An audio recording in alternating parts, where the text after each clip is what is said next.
Messieurs et dames, j'ose croire, vous êtes actuellement très nombreux. Pourquoi pas nombreux devant vos petits écrans pour suivre cette émission d'aujourd'hui, une très belle émission surtout. J'ai ici pour vous quelqu'un qui est là pour moi. Je pense qu'il est quelqu'un de très spécial car on va évoquer des thématiques très très approfondies, messieurs et dames. En tout cas, soyez les bienvenus à cette émission de partout où vous nous suivez. Je reçois une personne spéciale. Il s'appelle le professeur Daniel Ndombo Pia. Il est professeur full, il compte à son actif plusieurs ouvrages. Je ne vais pas vous en dire plus, j'aimerais que lui-même puisse vous dire qui il est. Alors, je m'en vais rapidement chez notre invité, lui dire professeur Daniel, bonjour. Bonjour, monsieur Christian, comment tu vas? Très bien, merci. Et vous-même? Nous, je vais très bien. Sinon, merci de répondre à cette invitation. Malgré vos calendriers chargés, vous avez accepté quand même. Soyez-en remerciés. Oui, merci beaucoup parce que j'aime honorer mes rendez-vous. Vous m'avez appelé depuis l'Europe. Exactement. Pour savoir quand est-ce que je vais rentrer au pays et puis prendre part à une émission. Alors, peut-être au début, je n'ai pas tout énuméré. Si vous pouvez vraiment vous présenter pour que les gens savent qui vous êtes. Vous regardez la caméra, vous allez vous présenter, énumérer ce que je n'ai pas pu énumérer pendant l'introduction. Je suis professeur Daniel Mpia Ndombo, l'homme de la dictature éclairée. Je suis docteur en sciences informatiques. Je suis docteur en éducation inclusive. J'ai une maîtrise en sciences politiques et je parlais de l'échec de la démocratie pour le pays en construction. Et je fais maintenant ma thèse doctorale sur la démocratie digitale, comment aider la RDC dans les élections 2028. Messieurs et dames, vous avez compris qui est le professeur Daniel Ndombopia. Toutes ses qualités chez cette personne, c'est quand même impressionnant. Alors, professeur, vous êtes celui qu'on appelle l'homme de la dictature éclairée. Mais avant d'entrer en profondeur, déjà en étant scientifique, vous êtes professeur, vous êtes à votre actif, vous avez plusieurs ouvrages. Mais vous en avez combien au total, si on peut voir l'idée? Ok, plus de 40, si je ne m'amuse pas. Les gens qui veulent voir mes ouvrages, qui peuvent aller dans le Google Scholar, ou soit dans le Google, ou soit à l'Amazon. Je viens écrire 2 livres au mois de juin. Ok, publier 2 livres au mois de juin. C'était le 1er juin et puis je me rappelle le 28 juin dans une presse en Angleterre. Et malheureusement, mes livres sont toujours en anglais. Mais pourquoi vos livres sont toujours en anglais? Et pourtant, au Congo, on parle plus français et lingala. Mais quand vous écrivez tout le temps en anglais, c'est une façon peut-être d'éradiquer. Je suis anglophone que francophone. Ok. Je fais tous mes études dans le pays anglophone. Et bien que je suis professeur ici à Kinshasa, je suis professeur des universités. Alors j'ai compris que quand vous écrivez un livre en français, pour moi, je considère que c'est une recherche qui est enterrée. Pourquoi Parce que enterrée? beaucoup de francophones ne lisent pas beaucoup par rapport aux anglophones. Mais au contraire, quand vous écrivez en anglais, même un francophone qui parle l'anglais, il pourra lire un livre écrit en anglais. Parce que l'anglais, c'est une langue qui est utilisée partout, dans toutes les langues du monde.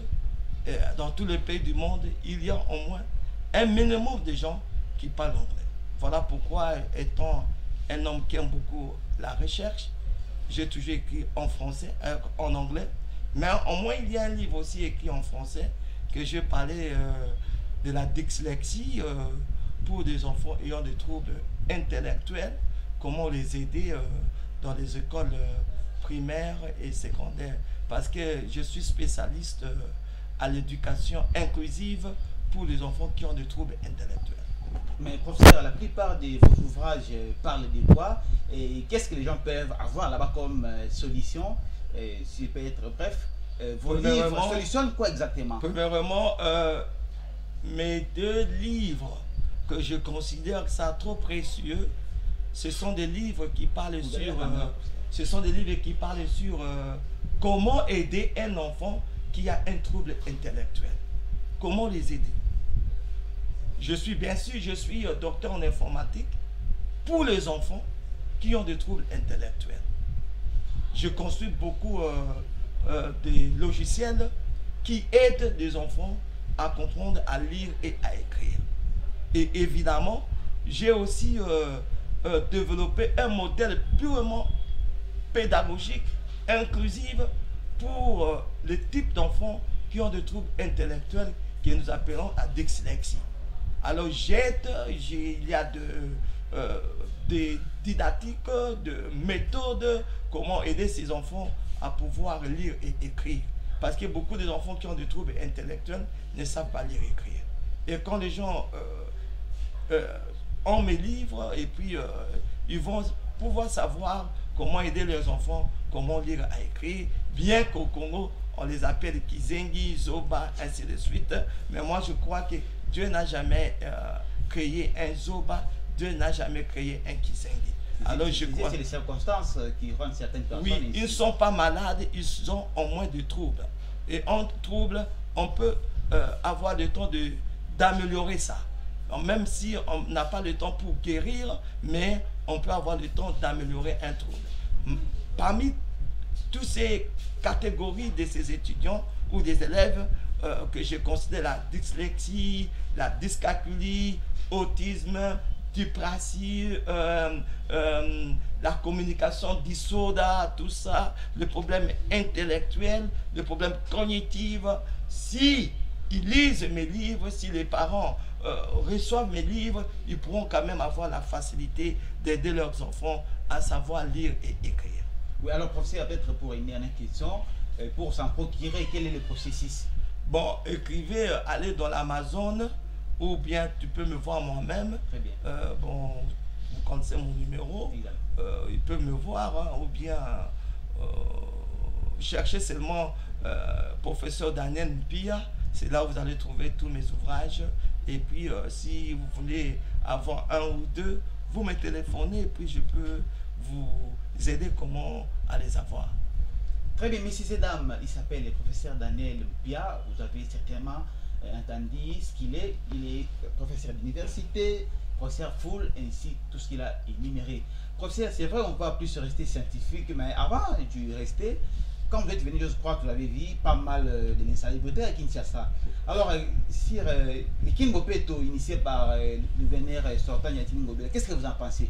Bon, écoute, le problème des autorités congolaises ne cherche pas la solution chez les gens qui peuvent leur donner. C'est un problème que je trouvais dans ce pays.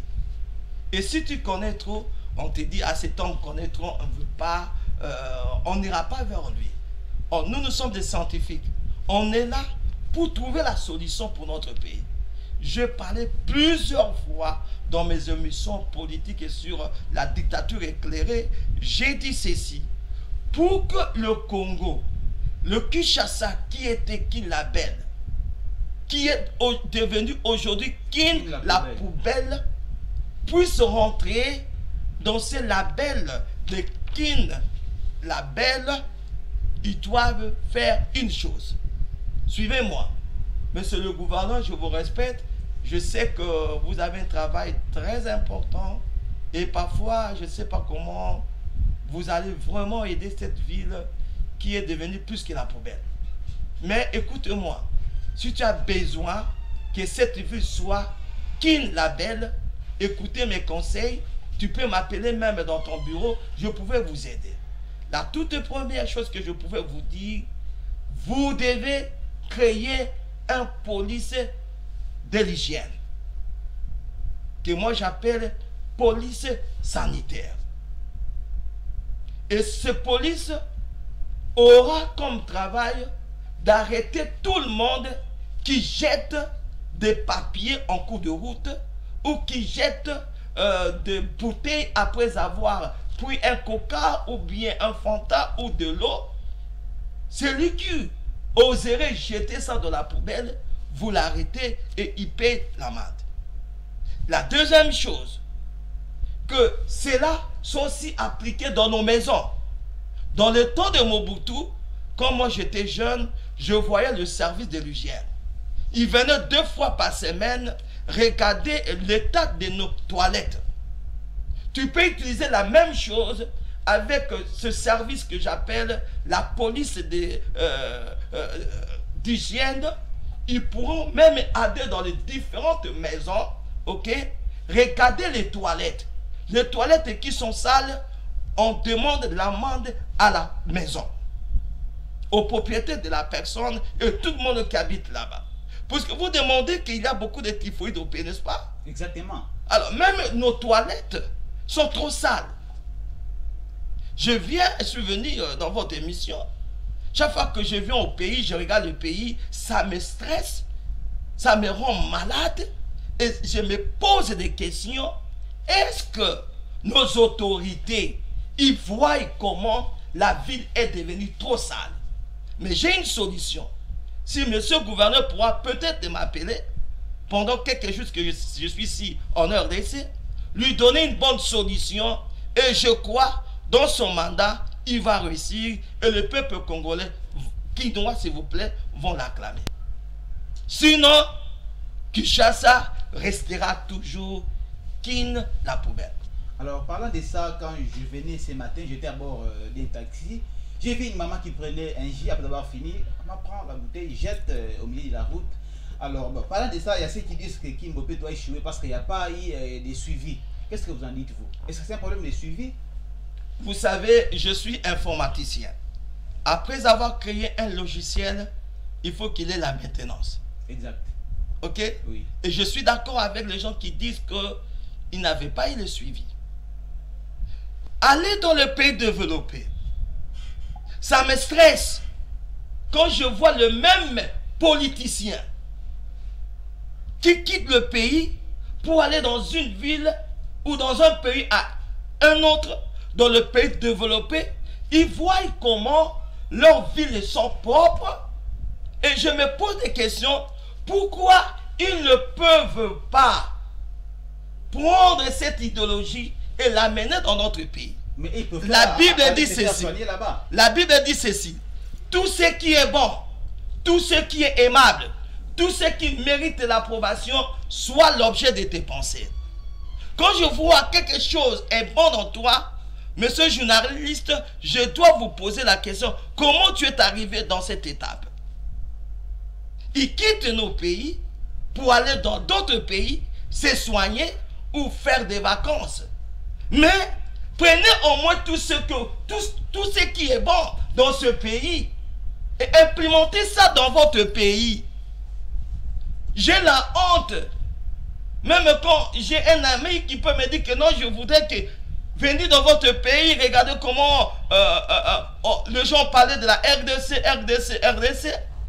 Il y a quelques années passées, j'ai eu un ami qui venait de l'Afrique du Sud.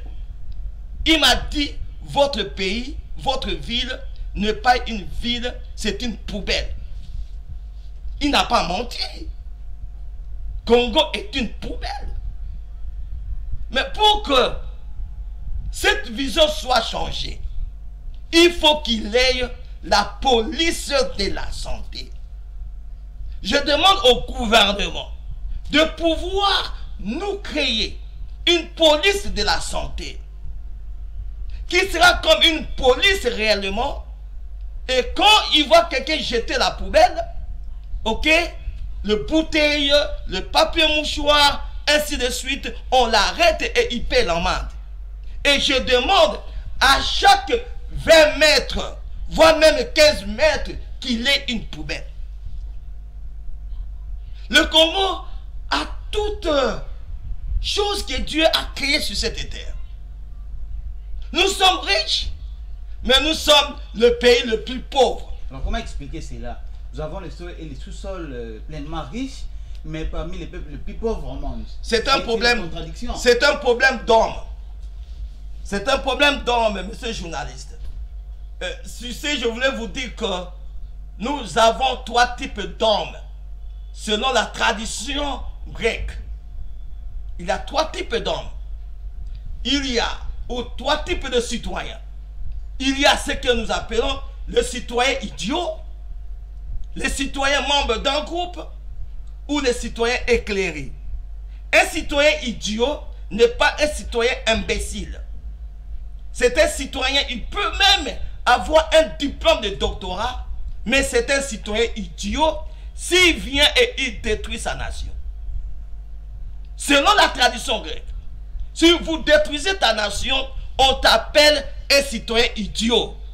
C'est quelqu'un qui ne regarde pas l'intérêt de sa nation.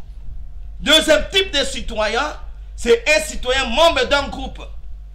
Un citoyen membre d'un groupe, s'il devient chef, il regarde que les gens de son groupe. Si tu es Mongala, je suis dans la joie de travailler avec les Bangala. Si tu es mon Congo, tu es dans la joie de travailler avec les Bakongo. Si tu es mon Swahili, tu as la joie de travailler avec les Swahili. Si tu es Moluba, tu as la joie de travailler avec les Baluba.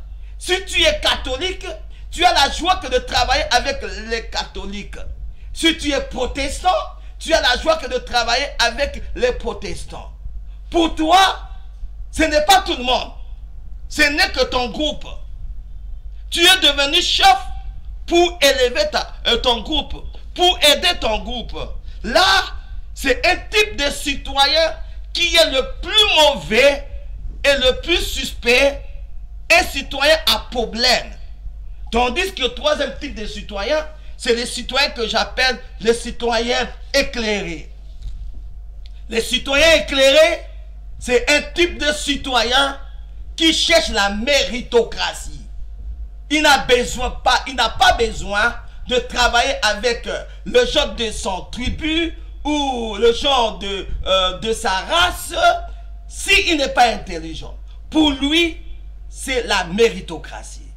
Si tu es intelligent, que tu sois mon Gala, tu sois mon Congo, que tu sois mon Luba, que tu sois mon Swahili, il n'a pas besoin de ton ethnie, il n'a pas besoin de tes couleurs, il a besoin de ta coefficient intellectuel.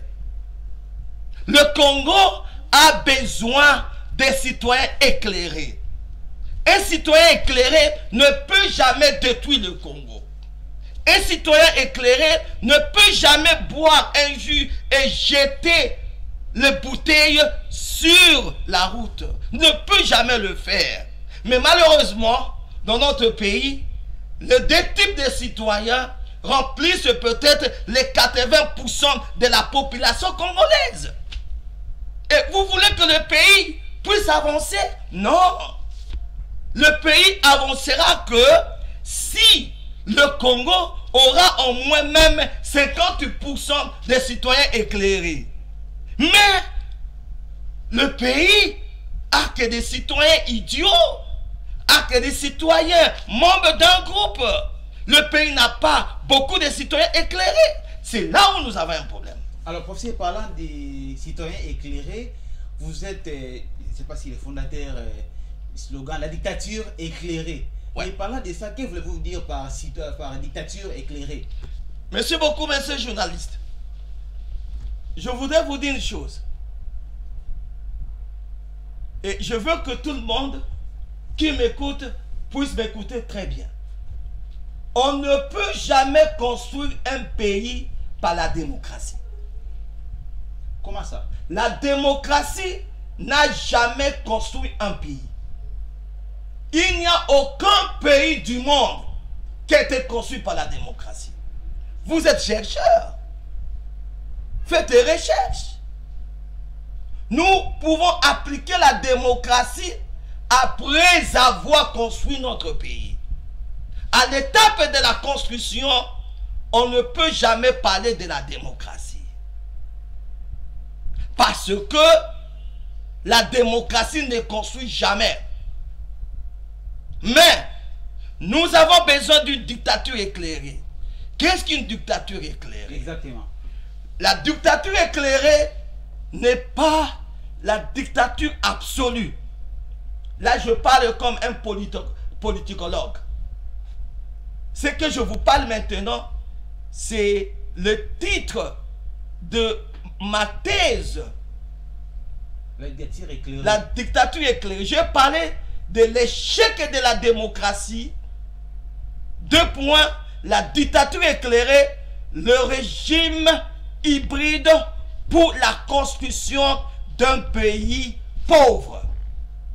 La dictature éclairée, c'est quoi? La dictature éclairée, c'est un régime que j'appelle la démocratie illibérale. Je ne parle pas de la démocratie libérale. Je parle de la démocratie illibérale. C'est-à-dire une démocratie qui va booster l'économie du pays tout en utilisant la démocratie illibérale. L'intérêt d'un chef de la nation, d'un citoyen de la nation n'est pas borné sur lui. Son intérêt est borné sur sa nation. Le chef est au pouvoir. Il ne cherche pas l'intérêt de sa famille biologique, ni l'intérêt de sa famille politique. Le chef cherche que l'intérêt de sa nation. La dictature éclairée, c'est un régime politique que nous appelons dans la science politique un régime qu'on peut accepter pour bosser l'économie du pays. Aujourd'hui, vous serez étonnés. La Pologne ne parle plus de la démocratie. Même le président Trump, quand il était président, Même la Chine également. la Chine, la Russie, Le Maroc. Turquie, Maroc, Éthiopie, qu'on avait parlé autrefois, Nzala en Éthiopie, Nzala. En Éthiopie, il n'a pas la démocratie. Il n'a même pas la dictature. Il y a une différence. La dictature éclairée n'est pas une dictature pour détruire sa nation.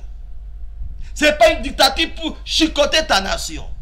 C'est une dictature pour booster l'économie du pays tout en respectant les lois de cette nation. Mais professeur, parlant de la dictature, c'est trop dire parce que nous sommes dans un pays démocrate quand même. Non, le Congo n'a jamais été un pays démocrate. Qu'est-ce qui explique que ce n'est pas Oui, un pays démocrate? j'ai une liste de pays démocrates. Mais quand tout le monde chante, nous sommes un pays démocrate. Non, c'est un à quoi il pays, se réfère? c'est un slogan. Le Congo, Donc, littéralement. littéralement, Congo est bien considéré comme un pays démocratique. Mais littéralement, Congo n'a jamais été un pays démocratique. Jamais. Même les États-Unis n'appliquent pas la démocratie. Vous serez étonné, monsieur le journaliste. Si nous parlons de pays démocratiques, parlons des Royaumes-Unis. Parlons de la Belgique. Parlons de pays... parlons de la Suède.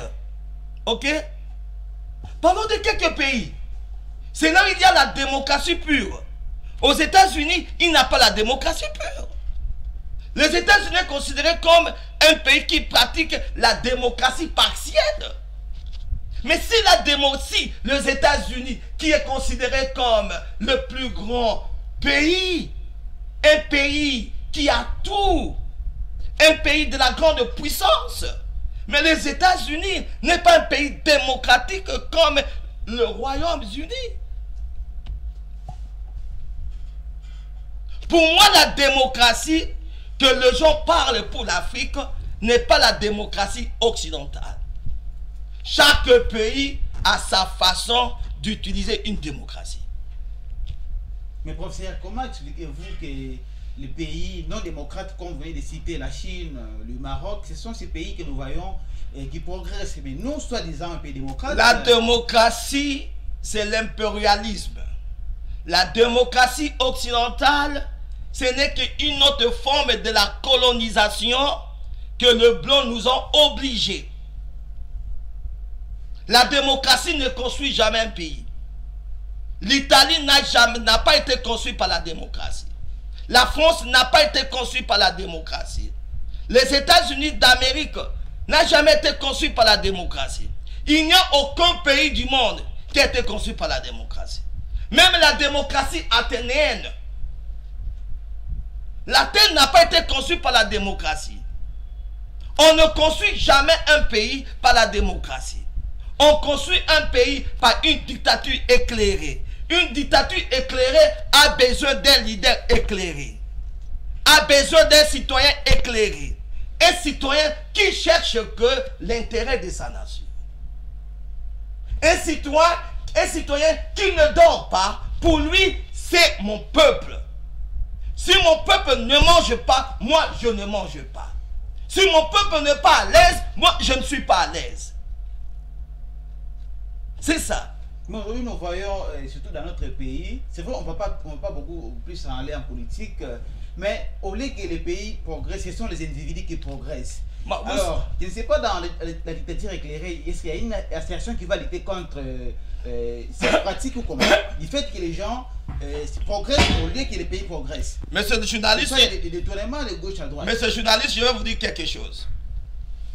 Je salue l'âme de notre papa, Feu Etienne Tshisekedi Wamulumba, qui nous a laissé un testament politique.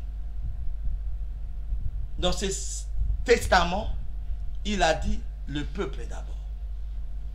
Le peuple d'abord n'est pas un slogan.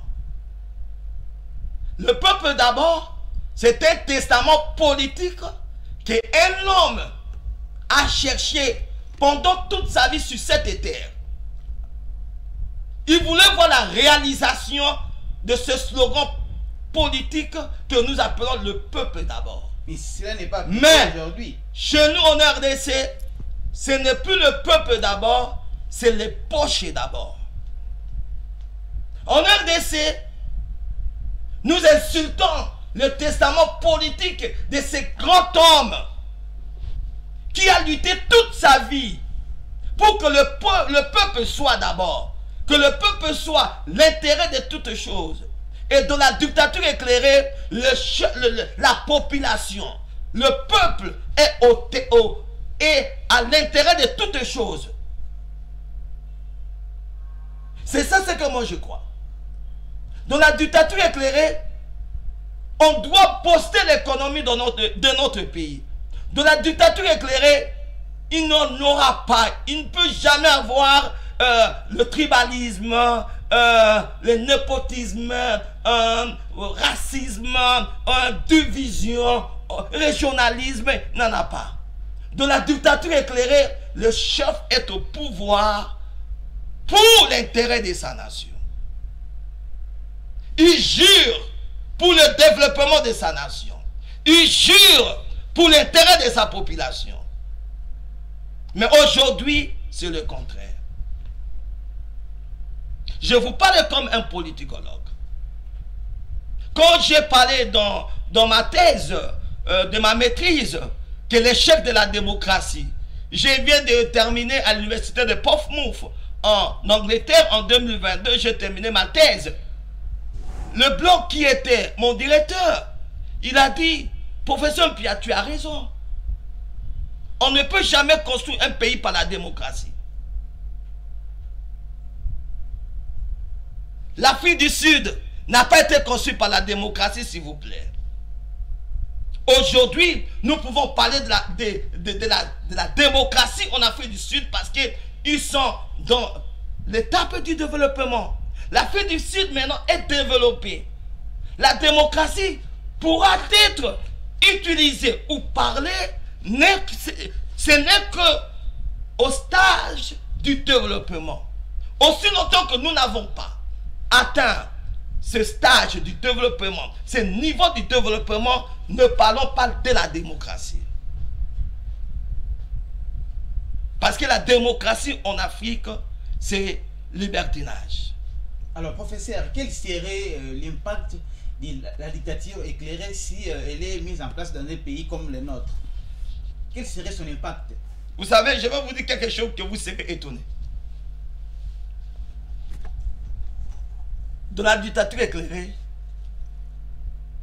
il aura ce terme que j'appelle en latin dura lex sed lex. Ce qui veut dire en français, la loi est dure. mais c'est La loi, c'est la loi. Nul n'est censé d'ignorer la loi. Que tu sois le fils de, la soeur de, le frère de, le cousin de, l'ami de. on vous attrape, tu es puni. Dans les années passées, j'ai lu une histoire qui s'est passée à Ghana. Il y avait un président qui était nommé président à Ghana. Il a dit que si quelqu'un volait dans ce pays, on va le tuer physiquement. Et malheureusement, son frère qui était ministre de l'économie a volé et son frère a été tué. C'est la loi. La loi n'a pas de couleur. Et la loi n'a pas d'exception. La loi n'a pas d'exception. Il y a ceux qui sont intouchables. On ne peut pas construire un pays avec l'exception. Non. Si tu es frappé, tu es frappé. Et voilà pourquoi dans la dictature éclairée, nous n'aurons pas d'exception. En haut jusqu'en bas. Je vais vous dire quelque chose que vous serez étonnés.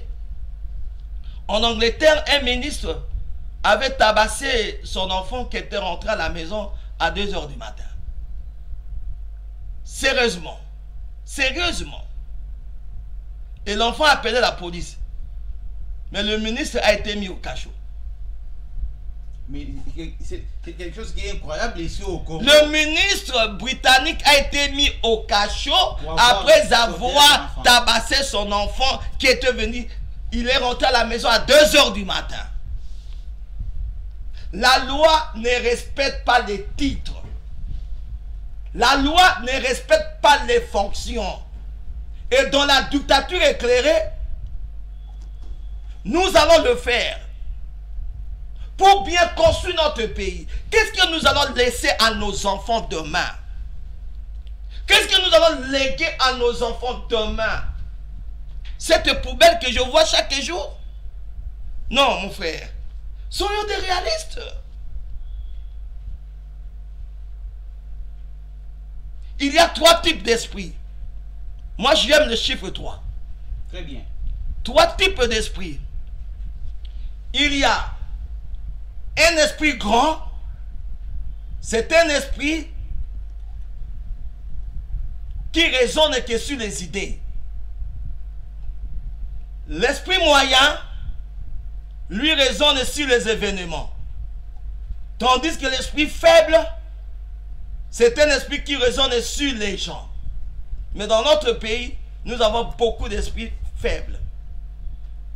Ils critiquent les gens. Tu ne me verras jamais critiquer quelqu'un. Mais moi, je viens avec des idées. Parce que je suis esprit grand. Un esprit grand vient avec des idées. J'ai toujours dit aux gens, tu peux tuer Mpia aujourd'hui, mais tu ne vas pas tuer l'idéologie de Mpia. Parce qu'il y a une génération qui sont derrière cette idéologie. Je n'insulte jamais personne. Je ne parle jamais de quelqu'un à la télévision, mais je parle des idées. Voilà pourquoi je suis venu vous dire, pour mettre Kinshasa, qui était Kin la Belle, reste Kin la Belle, il faut qu'il ait un police que j'appelle police de la santé ou police militaire. Ça, ce sont des idées. Le pays a besoin de gens qui raisonnent. Le pays n'a pas besoin de gens qui acclament les gens, même quand ils font des erreurs. Non, mon frère. Voilà, avec cette idéologie de la dictature éclairée, j'ai dit que le chef règne pour l'intérêt de sa nation. Très bien, mais si c'est d'abord, je crois que vous êtes en train d'aimer cette télévision, tout comme moi, surtout cette histoire de la dictature éclairée, je voulais vraiment savoir, puis je crois vous aussi, vous êtes en train de vous retrouver là où vous êtes. Alors, professeur, vous êtes chercheur en quelque sorte, vous venez de le dire tout à l'heure, mais qu'est-ce qui fait qu'aujourd'hui, tous les professeurs ne sont pas à la hauteur de leur tâche? C'est comme si votre secteur est un peu négligé, vous qui cessez d'avancer, vous utilisez vos moyens personnels ou bien l'État vous accompagne dans tout ce que vous êtes en train de faire. Je l'ai dit et je répète, l'enseignement congolais est au rabbin. Je dis bien au rabbin. Qu'est-ce qu'il faudrait faire pour les faire sortir de là? Le jour que la politique sortira de l'enseignement congolais, il aura la victoire dans l'enseignement. On ne peut pas mêler l'enseignement et la politique. Mais nous avons des professeurs qui sont à la fois athées et politiques. Il est professeur, il est député national. Vous ne pouvez jamais mêler l'enseignement. Je parle pas de l'individu, je parle de l'enseignement. Cela veut dire quoi? Laissez l'enseignement être dirigé par des enseignants. Ne mettez pas les politiciens nous diriger dans l'enseignement. Une fois que vous allez mettre la politique dans l'enseignement, vous allez détruire l'enseignement. Et le Congo a subi ce problème il y a beaucoup des années et des années. Les décisions qui sont prises pour l'enseignement, ce sont des décisions politiques. N'ont jamais été des décisions pour éduquer le peuple congolais. N'ont jamais été des décisions pour amener un plus dans l'éducation de l'homme congolais. Et voilà, aujourd'hui, je vous l'ai dit, les étudiants d'aujourd'hui sont moins intelligents que les étudiants d'hier. Alors, professeur, qu'est-ce qui fait qu'en ça, voilà, vous venez de le dire, en tout cas, c'est... Premièrement, les enseignants sont négligés. Au Corée du Sud, l'homme qui touche un salaire très élevé, c'est un enseignant. Ce qui est le contraire, ici au Congo, ces députés gagnent beaucoup d'argent plus que les enseignants. En Allemagne, un enseignant touche mieux qu'un ministre. Comment tu peux négliger quelqu'un qui t'a appris A, B, C, D? Quelqu'un qui t'a appris à lire et à écrire. Comment tu peux les négliger? Aujourd'hui, les enseignants sont négligés, mon frère. Les enseignants sont nulle part. Les professeurs sont considérés comme des êtres qui n'ont pas de valeur. Mais dans d'autres pays du monde, un professeur, c'est un savant. Avant que le gouvernement prenne une décision, il vient consulter le professeur. Il leur demande, quelles sont vos idées par rapport à A, B, C, D? Et les étudiants sont à l'université par rapport aux besoins du gouvernement. Le gouvernement dira que nous voulons dans 10 ans avoir des agriculteurs.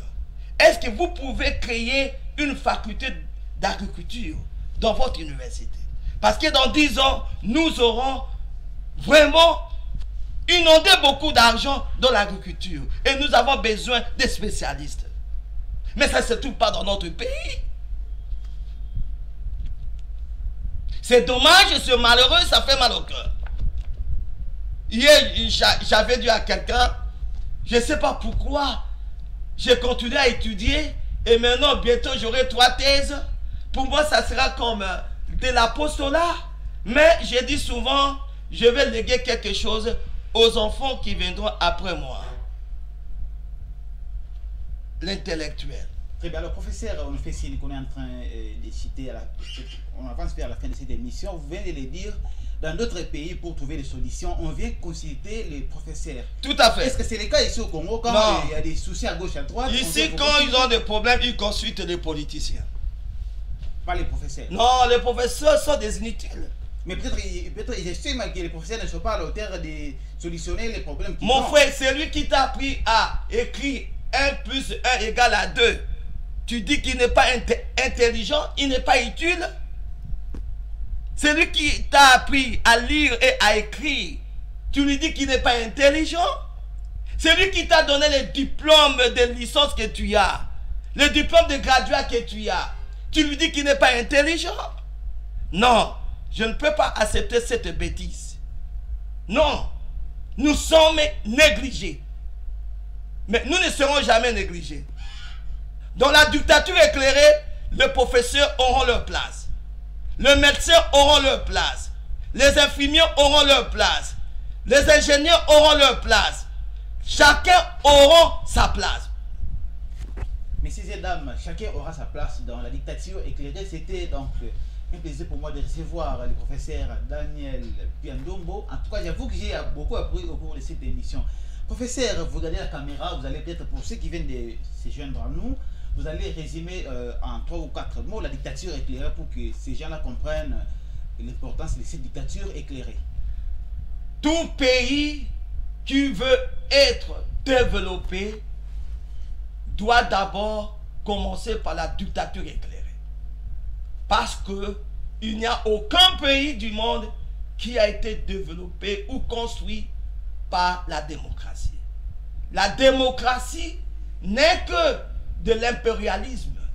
La démocratie, c'est une autre forme du colonialisme. Chers Congolais, les dirigeants africains appliquant la dictature éclairée pour booster l'économie de notre pays.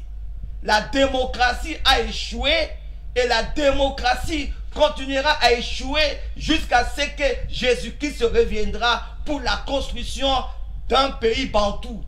Le peuple bantou a sa démocratie. Et cette démocratie, c'est la dictature éclairée qui est considérée comme la démocratie illibérale. Que Dieu vous bénisse. Messieurs et dames, j'avoue que j'ai vraiment beaucoup appris. Pour ça, je souhaiterais que ceci soit une dernière fois. J'aimerais que vous puissiez venir intervenir de temps en temps. Parce que j'ai vraiment aimé. La télévision, c'est l'État, on ne peut pas tout énumérer en même temps, c'est très compliqué. J'aimerais qu'une autre fois que vous venez, là, on va choisir notre thématique. Sinon, je vous dis merci d'avoir accepté cette invitation. Merci beaucoup, monsieur le journaliste. Messieurs et dames, il s'appelle, je vous rappelle, il s'appelle le professeur Daniel Ndombo.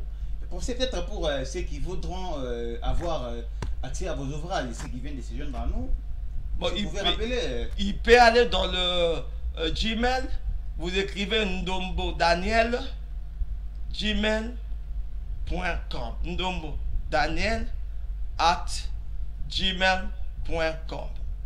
En français, on dit Ndombo Daniel @gmail.com. Alors, je crois que vous avez vraiment aimé cette émission. On a toujours tendance à négliger les secteurs scientifiques. Or, c'est un secteur qui est très important. Nous avons des professeurs aujourd'hui qui sont négligés. C'est vrai, c'est incroyable, l'invité l'a dit ici. Dans d'autres pays, les enseignants sont privilégiés. Ce qui est le contraire ici au Congo, vous voyez un député qui gagne, selon le dire des gens, 21 000 $. Mais vous avez des professeurs qui manquent même une moto pour arriver à l'université, ce qui est incroyable. Nous avons des crises ici au Congo. Les professeurs peuvent intervenir d'une manière ou d'une autre pour solutionner ce que nous avons comme souci. Vous avez récemment... tout à l'heure entendu tout ce que le professeur a dit, il a donné comme suggestion. C'est vrai, il n'est pas venu critiquer, mais il est venu suggérer, ce qui est très important.